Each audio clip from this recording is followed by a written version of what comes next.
it won't be white this Christmas. I'm not getting involved. Joe Wheeler, meteorologist for the Square Raindrop.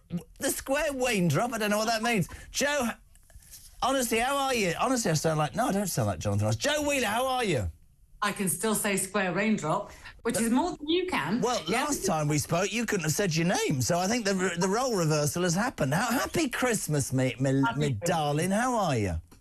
I'm absolutely fine, but I have been watching this whole Christmas situation like a hawk. I do love my long-range forecasts, and this has been changing day by day. I mean, literally, you know, over the past couple of weeks, there have been so many newspaper headlines going, 30-mile wall of snow coming, you know, and the entire of the UK to sink into Arctic conditions. Please. It's like, I'm not sure you're right, actually. I'm not sure you're right at all. Why is it that we're so obsessed with the white Christmas? What I find astonishing about snow and everything is that there's never anybody in the middle. People either are obsessed with it, like me, or they find it so appalling they never want it to snow at all. But as ever, it's not going to snow on Christmas Day. It's going to be mild and miserable and dull and dreary, and by 3 o'clock in the afternoon we'll all want it to be January again because we won't have liked our presents and we'll have a hangover from lunch. We're not sure yet. Not sure yet. Oh, yes, you are.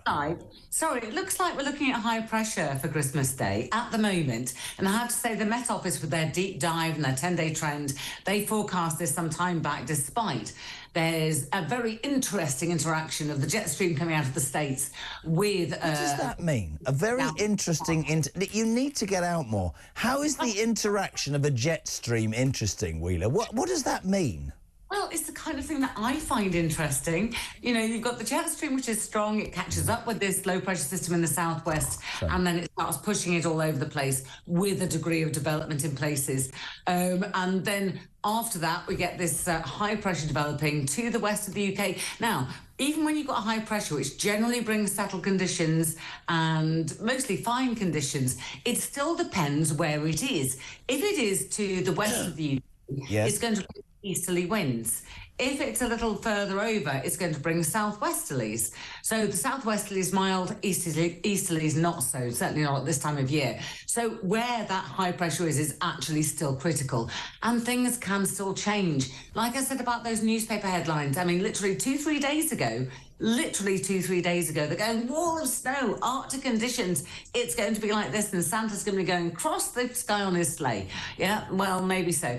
And now it's all changed, and it's going to be mild, and eastern parts of the country could see temperatures up to 13, 14 degrees Celsius. Has it ever snowed on Christmas Day? Because I can't remember when it's ever snowed. Today, very, very windy today, very windy.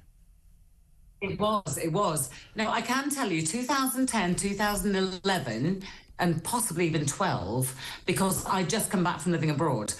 So it was really the first time the kids had seen snow, and certainly we had all these snow days because the schools could not open. We couldn't get anywhere. So, yes, there was very heavy snow in those times. And, of course, again, being on the East Coast, 2018, the beast from the east, you know, I thought my life was over. My car got stuck in a snowdrift, which literally formed in 90 seconds.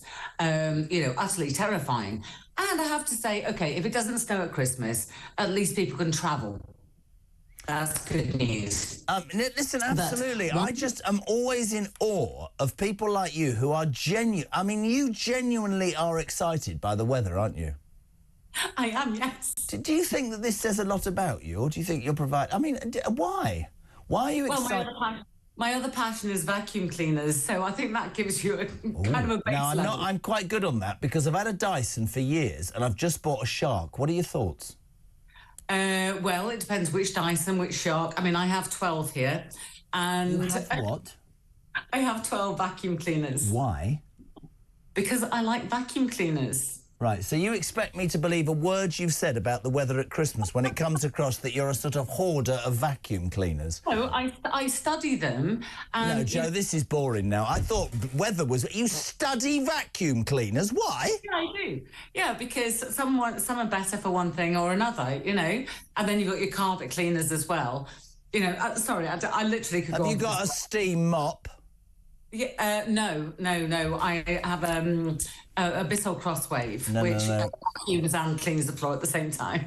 No, you need a steam mop. That's it. Kevin O'Sullivan is coming in the studio because he cannot believe that somebody's got 12 Hoovers. Joe, no way is it going to be a white Christmas, but whatever it is, we love having you on the show. We're very, very grateful. And do me a favour, don't drink too much because you've been known to have a couple in the past.